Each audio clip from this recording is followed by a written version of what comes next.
I'm Neil, I'm a student. I just wonder, in 5 years' time, or whenever the next election is, what is it that you want to look back on and say that the LibDems have achieved this? What are the main things that you want to be able to? Well, there's some big issues. We'll answer that question first of all by saying what was in our manifesto, what did we say we do? We absolutely have to make sure that nobody earning less than 10 grand is paying any income tax. That's got to be absolutely achieved. We've also got to be able to demonstrate through Chris Hume's department that we really have made giant steps forward in terms of renewable industries and tackling the climate change threat. That's an absolute given. Beyond that, I want to make sure that we can prove that we have dealt with the obvious unfairness in British society. And what happens in every period of austerity is that those who are least well off suffer the most. And we have to make sure this is the only time in history where austerity is not coupled with that kind of outrage. And you need to do very demonstrative different things. For example, slight tweaks of the benefit rules isn't good enough. What we have to do is go out of the way to make sure, for instance, we start building council houses again. For instance, we release the capital that councils already have in their asset of council houses, so you can build new ones. So that, when we say that the pension is going to be increased by 2.5% or earnings or inflation, whichever is highest, that is the case. So we have to have really big examples. I mean, I'll say this because you can always cut it if you don't like it. Jeremy Thorpe used to say that the best Liberal candidate dresses right and talks left.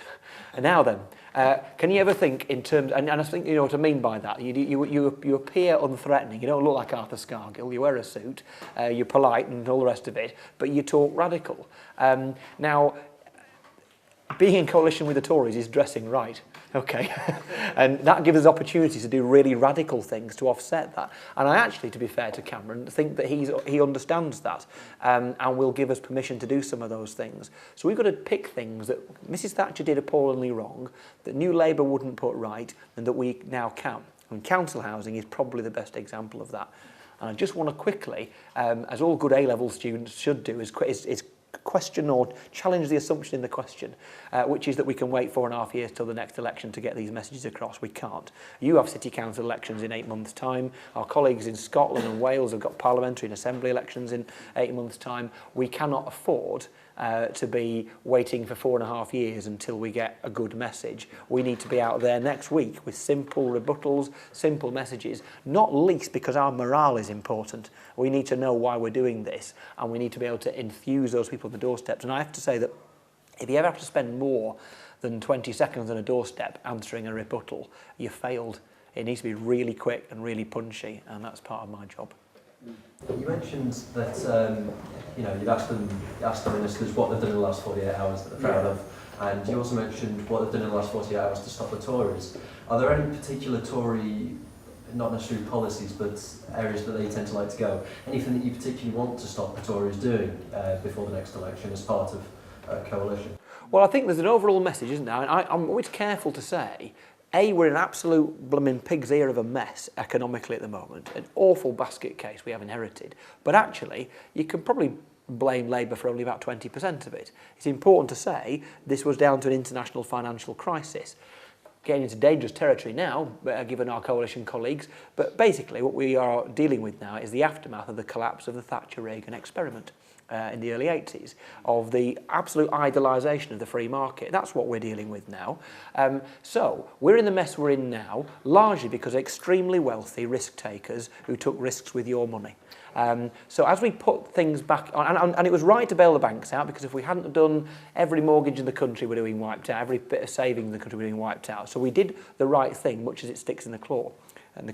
However, if as we get out of this, you ask what do I want to stop the Tories doing, or what do I want to make sure we do?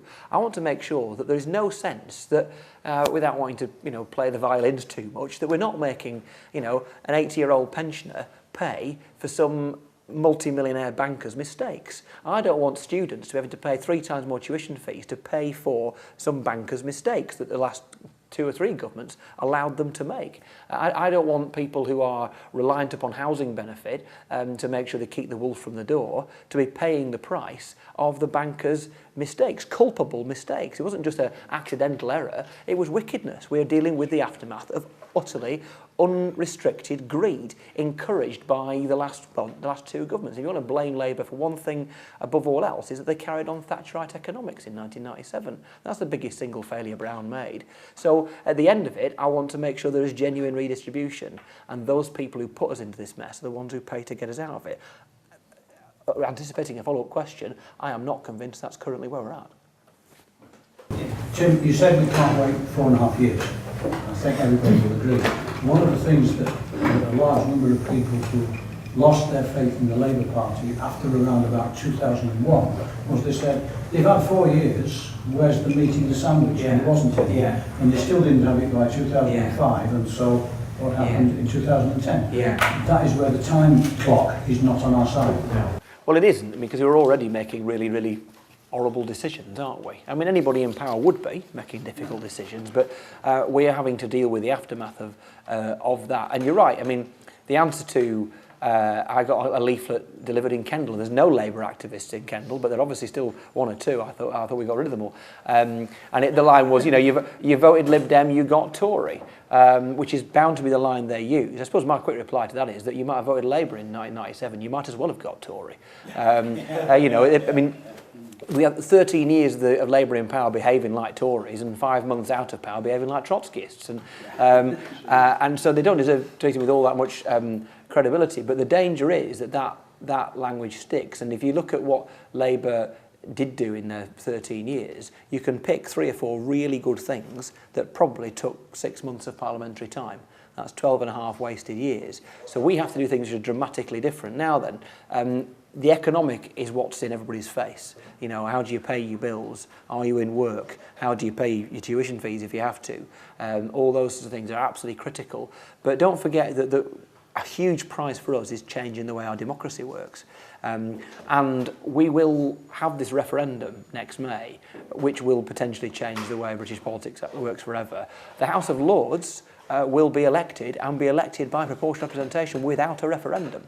And we will see a variety of other changes as well, fixed-term parliaments, which, you know, whisper it, allow a minority government next time round to be a bit more likely. A coalition wouldn't be necessary. I mean, the main reason a coalition was unavoidable was because we couldn't do what we did to Alex Salmond in Scotland. We couldn't allow Cameron to take control of a minority administration and give him, you know, sole control of the button to press when the election was going to be.